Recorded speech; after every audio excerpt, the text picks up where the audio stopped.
Thank you very much indeed. You got it. Hillary Clinton dodging Fox News' Ed Henry's question on whether she signed an exit form saying, yeah, she handed over all her emails upon leaving the State Department. Roll a very short tape. Madam Secretary, did you sign the separation statement before you left state? Did you sign that statement?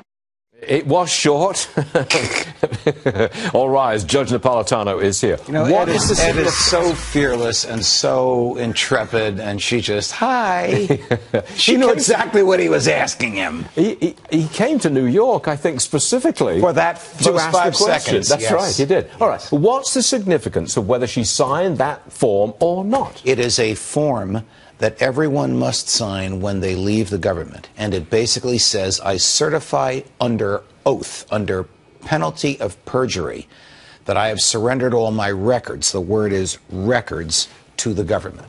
The definition of records is so expansive, it obviously includes all emails. So if she signed that, knowing that in fact all of her records were in Chappaqua, New York, in her husband's server, she committed perjury. That's 5 years in jail. She also, of course, is exposed to a variety of other crimes for diverting her records away from the government into her own custody, and another set of crimes for diverting classified material away from the government's custody to a non-classified location. Okay, hold on. And it's been 14 days since she was asked, did you sign it or not? And we haven't got an answer from her or the State Department. Well, Fox News, as you may know, has filed a FOIA request with the Department of State as of last, I think, Thursday or Friday. The State Department has 20 days in which to answer. Okay. I maintain she's impaled, legally impaled, whether she signed that or not. Okay. Now, wait a second.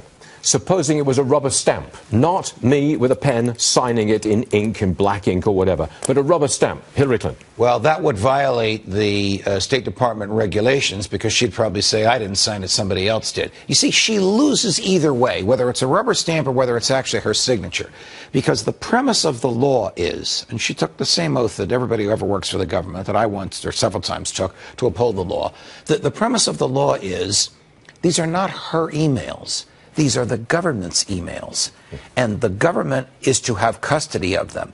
And when she leaves office, she's to ask the government to surrender her personal emails, and the government reviews them. She did the opposite. She kept all of them.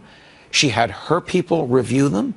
She had her people decide which 33,000 to be destroyed, that's the destruction of government property, another crime, and which ones to give back to the government. That absolutely and profoundly violates the statute. So the signing or not signing, that form is the whole crux of the legal matter. That's the whole ball of wax. It boils down to that. It is one of them, but it's the most obvious one, because if she signed that, knowing in her heart and her mind that she was lying as she signed it, the government would have a great deal of difficulty explaining away a decision not to prosecute. Isn't that a caveat?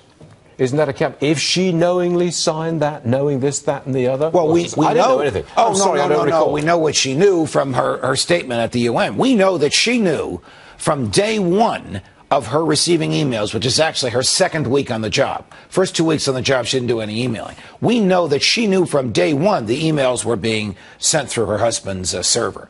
If she signed a statement telling the government, you have all my records, when she knew that they were in Chappaqua, she committed perjury.